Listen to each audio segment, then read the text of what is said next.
문제다는 신혜순입니다. 국가직 공무원, 직업상담사 직렬, 직업상담 심리학 개론 핵심 강의 시작하겠습니다. 32강 지능검사인데요. 지능은 일반적으로 학습 능력, 적응 능력, 추상적 능력을 나타내는 심리적 구성물이라고 해요. 지능 검사는 대표적인 인지적 검사에 해당하며 지적 능력 수준을 평가하게 되는 것이죠. 지능 이론의 첫 번째는 카텔의 지능 분류예요. 카텔이라는 학자는 지능을 결정성 지능과 유동성 지능 둘로 분류했어요. 결정성 지능에서 이 결정이라는 말은 마치 그 소금 결정체 있죠? 오래된 간장 밑바닥에 소금 결정체가 남아있잖아요. 즉 시간이 지나면서 발달하는 지능이기 때문에 이런 결정성 지능을 우리는 후천적 지능이라고 이렇게 말하고 있어요. 연령이 높아짐에 따라 증가하는 지능, 결정성 지능, 소금 결정체를 생각하세요. 헷갈리면 안 돼요. 증가하는 지능이고요. 환경적, 문화적, 경험적 영향에 의해서 발달하는 지능이에요. 경험과 학습에 의해 계속 발달하며 학업 성취력의 기초가 되고요. 개인의 문화적, 교육적 경험에 영향을 받으며 환경에 따라서 40세까지 혹은 그 이후에도 발전 가능한 지능이 바로 결정성 지능이에요. 반면에 유동성 지능은 개인의 선천적 지능을 말해요. 뇌 손상이나 정상적인 노령화에 따라서 차츰 감소하는 지능이 되겠네요. 유전적 생리적 영향에 의해서 발달하는 지능이고요. 특정 문화나 학교 학습과는 관련이 적어요. 14세까지는 지속적으로 발달하다가 22세 이후에 급격히 감소하는 지능이 바로 이 유동성 지능, 선천적 지능이에요.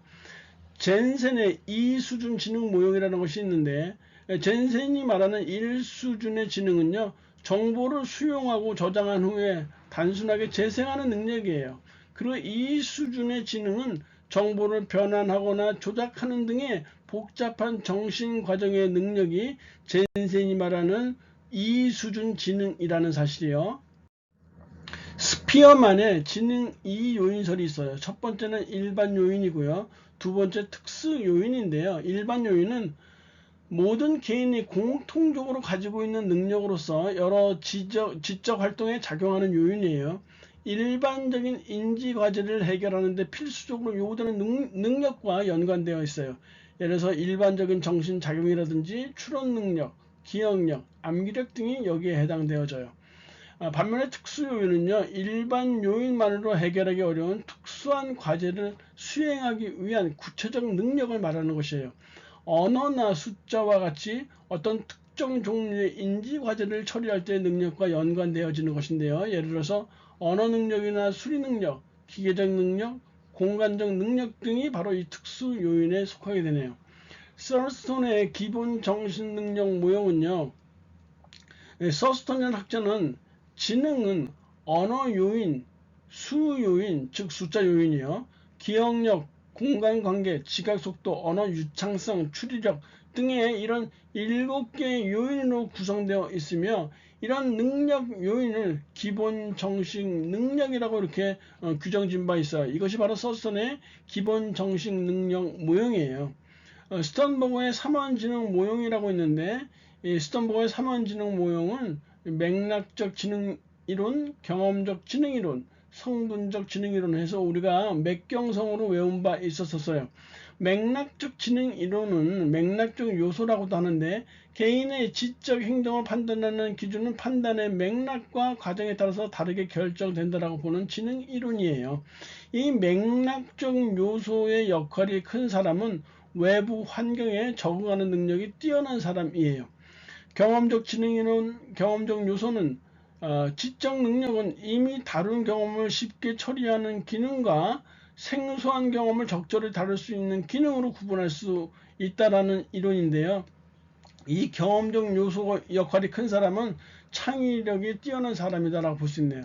성분적 지능 이론 성분적 요소는 이 메타 성분, 수행 성분, 획득 성분, 파지 성분, 전이 성분 간의 불균형 정도로 지능의 개인차를 파악할 수 있다라고 보는 지능 이론인데요. 성분적 요소의 역할이 큰 사람은 분석적 사고력이 높은 사람이다라고 볼 수 있어요. 길포드라는 학자의 3차원 지능 구조가 있는데요. 이 길포드라는 학자는 지능은 조직 차원, 내용 차원, 소산 차원의 3차원적 구조를 가지고 있다라고 봤어요. 그리고 각각의 차원은, 즉 조직 차원은 5개, 내용 차원은 4개, 소산 차원은 6개의 영역, 즉 이거 3개를 모두 곱하면 120개의 영역으로 구성되어 있다는 지능 구조의 가설적 모형, 즉 SI 모델을 제시하고 있네요. 가드너의 다중지능 이론인데요. 인간의 지적 능력을 다양하게 바라보는 시각으로 인간의 다양한 능력을 제대로 평가하고 기존 IQ가 갖고 있는 이 단순한 인간의 단순한 지적 능력 평가하는 이런 단점을 극복하기 위한 지능 이론이에요. 첫 번째 언어 지능이라는 것이 있는데, 언어 분석력, 그리고 복잡한 어문 자료를 이해하는 능력, 은유를 이해하는 능력을 말하며 작가, 시인, 언론인 등에게 요구되는 지능이에요.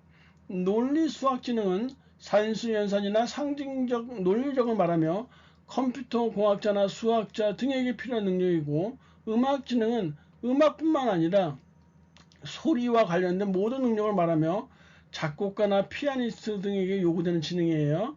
신체 운동 지능은 자신의 신체를 완벽하게 인식하고 조절할 수 있는 능력을 말하며 운동선수나 무용가 또는 행위예술가 등에게 필요한 능력이겠죠. 공간지능은 숨은 그림을 찾고 공간 속에서 사물의 위치를 바꾸고 돌려서 진술할 수 있는 능력을 말하며 건축가나 화가 등에게 요구되는 지능이에요.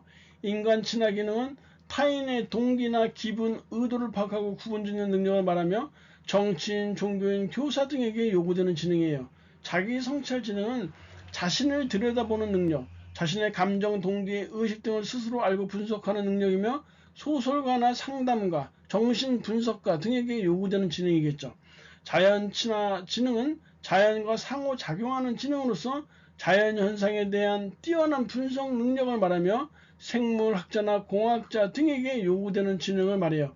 실존적 지능이라고 있는데요. 이 실존적 지능은 다중지능 이론 정립 초기에는 영적 지능으로 불렸던 지능이에요.